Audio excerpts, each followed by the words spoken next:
எல்லோருக்கும் வணக்கம். எல்லாரும் எப்படி இருக்கிறீங்க? இன்னைக்கு நம்ம வீடியோல என்ன பார்க்க போறோம்னா, நிறைய பேர் வந்து கமெண்ட்ஸ்ல கேட்டிருந்தீங்க, உங்க ஸ்கூட்டியோட விலை எவ்வளவுக்கா அப்படின்ட்டு. நான் விலை வந்து சொல்லவே இல்லை. நான் டிவிஎஸ் ஜஸ்ட் தான் வந்து ஸ்கூட்டி எடுத்திருக்கிறேன். அதோட விலை என்னன்னு பார்த்தீங்கன்னா, ஸ்கூட்டியோட விலை என்னன்னு பார்த்தீங்கன்னா 91,000. நான் வந்து டியூவில் தான் எடுத்திருக்கிறேன். ஃபுல் அமௌண்ட் வந்து கட்டி எடுக்கல. டியூவில் வந்து பார்த்தீங்கன்னா 10,000 மட்டும்தான் கட்டி எடுத்திருக்கிறேன். அதிக அமௌண்ட்டும் கட்டல. மாசம் டியூ தான் கட்டணும். இடையில வந்து ஃபுல் அமௌண்ட் செட்டில் பண்றதா இருந்தா இப்போ எத்தனை மாசத்துக்குள்ள வந்து நம்ம செட்டில் பண்றோமோ அதுக்குள்ள வட்டி மட்டும் தான் எடுத்து வாங்கலாம். என்கிட்ட வந்து கம்மியான அமௌண்ட் தான் இருந்தது. இந்த நேரத்தில் வந்து எனக்கு வந்து வண்டி இல்லாமல் ரொம்ப சிரமமா இருந்தது. அதனால மட்டும்தான் சரி 10 ரூபா கட்டி எடுத்துவோம் அப்படின்ட்டு எடுத்துட்டேன். மாசம் டியூ கட்டணும். ஆனால் வந்து இடையிலே கிடச்சிட்டா விட ஃபுல் அமௌண்ட் செட்டில் பண்ணிட்டு இப்போ எத்தனை மாசத்துக்குள்ள செட்டில் பண்றோமோ அத்தனை மாசத்துக்குள்ள வட்டி மட்டும் எடுத்து வாங்கலாம். ஆனால் ஃபுல் அமௌண்ட் வந்து செட்டில் பண்ணணுமா. இப்போ அதுக்குள்ள முடிஞ்ச அளவுக்கு வந்து நம்மளுக்கு பணம் கிடச்சிதுன்னா செட்டில் பண்ணிடலாம்.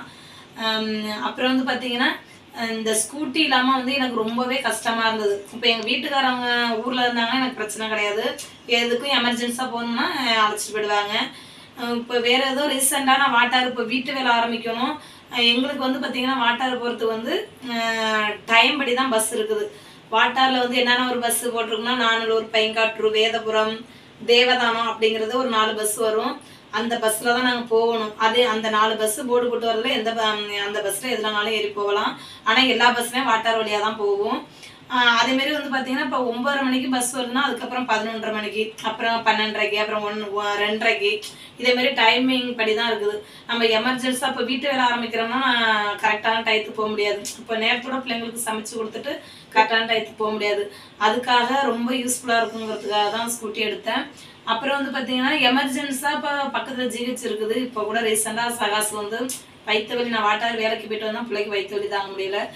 அப்போ ஹாஸ்பிட்டலுக்கு பொறுத்து பார்த்தீங்கன்னா ஸ்கூட்டி இருந்தது. நான் குயிக்காக எடுத்துகிட்டு போயிட்டு நைட்டு வந்து 10:45 6 மணிக்கு அழைச்சிட்டு போன பையனை நைட்டு 10:45க்கு தான் வந்து பிளட் டெஸ்ட் எல்லாம் எடுத்துட்டு சலைன்லாம் போட்டு இன்ஜெக்ஷன் போட்டு நைட்டு எப்படியும் 10:45க்கு தான் சலைன்லாம் முடிஞ்சு அழைச்சிட்டு வந்தேன். அப்போ வந்து பார்த்தீங்கன்னா எனக்கு அந்த ஸ்கூட்டி இருந்தது ரொம்ப யூஸ்ஃபுல்லாக இருந்தது. கொஞ்சம் பையனும் ஃப்ரீ ஆகிட்டான், ஓரளவு நல்லா கிளியரான பிறகு தான் 10:45க்கு அழைச்சிருந்தேன். இதே நான் ஆட்டோவில் வந்து பார்த்தீங்கன்னா பகல் டைமாக இருந்ததுன்னா 60 ரூபா வாங்குவாங்க.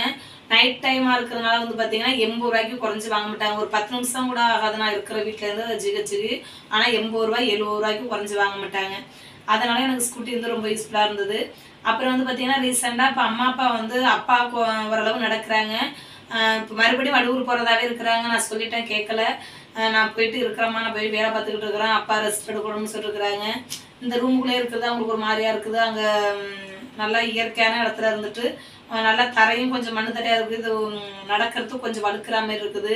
இப்போ ஓரளவு நல்லா அப்பா எல்லாத்தையும் பிடிச்சிட்டு நடக்கிறாங்க. அதனால வந்து வடூர் போகிறதா இருக்கிறாங்க. இப்போ அப்பா போயிட்டாலும் நான் வந்து இப்போ பையனை ஸ்கூல் அனுப்பிவிட்டு நான் எப்போ நினைக்கிறேனோ அப்போயெல்லாம் போயிட்டு அப்பாவை போய் பார்த்துட்டு வரலாம். ரொம்ப அதுக்கும் வண்டி ரொம்ப யூஸ்ஃபுல்லாக இருக்கும். மெயினாக வந்து இப்போ எல்லாத்துக்குமே எனக்கு ஸ்கூட்டி அவங்க எங்கள் வீட்டுக்காரவங்க வந்து ஊரில் இல்லாதப்போ ஸ்கூட்டி வந்து எமர்ஜென்சிக்கெல்லாம் ரொம்ப உதவியாக இருக்குது. அதனால தான் அந்த ஸ்கூட்டி எடுத்துருக்குறேன். அப்புறம் வந்து பார்த்தீங்கன்னா அந்த எடுத்த புதுசுலலாம் எனக்கு கொஞ்சம் பதட்டமாக இருந்தது. ஏன்னா வாங்கிட்டு வந்துட்டேன். அக்காலாம் என்னை வாங்கி கொடுத்து அனுப்பிவிட்டாங்க. இங்கே பக்கத்தில் சகா ஸ்கூல் இருக்குது. அங்கே வந்து கொஞ்சம் டிராஃபிக் ஆகும். அந்த இடத்துல வந்து பார்த்தீங்கன்னா வளைக்கல அப்படியே புது ஸ்கூட்டி கிராச் ஆகக்கூடாது, நம்புறாங்க தட்டி அப்படின்னு சொன்னாங்க. அதுக்காண்டி பயந்துட்டு வரங்கட்டிட்டு அப்புறம் கை காமிச்சு வந்து எடுத்துகிட்டு போங்க அப்படின்னு சொல்லிட்டு அவங்க கிராஸ் பண்ணி கொடுத்த பிறகு தான் போனேன். இப்போ வந்து பார்த்தீங்கன்னா அடுத்தடுத்து அப்படியே ஓட்டுறப்ப பார்த்தீங்கன்னா இப்போ எல்லா டிராஃபிக்கில் டவுனுக்கெல்லாம் போயிட்டு வரேன். பயம்லாம் தெரியலை. இப்போ எல்லாம் ஃப்ரீ ஆகிட்டேன். இப்போ நம்ம சைக்கிள் எப்படி ஓட்டுறோமோ அதே மாடலில் தான் இப்போ ஸ்கூட்டியும் இருக்குது.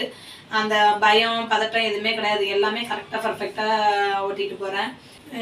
எல்லாத்துக்குமே எனக்கு இந்த ஸ்கூட்டி எடுத்தது ரொம்ப யூஸ்ஃபுல்லாக இருக்குது. எங்கள் வீட்டுக்காரங்க ஒன்றும் ஊருக்கு வரல. ஃபோட்டோ பிடிச்சி தான் அனுப்பிவிட்டேன். அப்புறம் வந்து வீடியோவில் பார்த்துருக்குறாங்க. இன்னும் வந்து நேரில் அவங்க வந்து பார்க்கல. இதை பார்த்துட்டு எப்படி இருக்குன்னு சொல்லுங்கள். இந்த வீடியோ பிடிச்சிருந்தா லைக் பண்ணுங்கள், ஷேர் பண்ணுங்கள், கமெண்ட் பண்ணுங்கள், சப்ஸ்கிரைப் பண்ணுங்கள். மறக்காமல் பக்கத்தில் உள்ள பெல் பட்டனை கிளிக் பண்ணிவிடுங்க.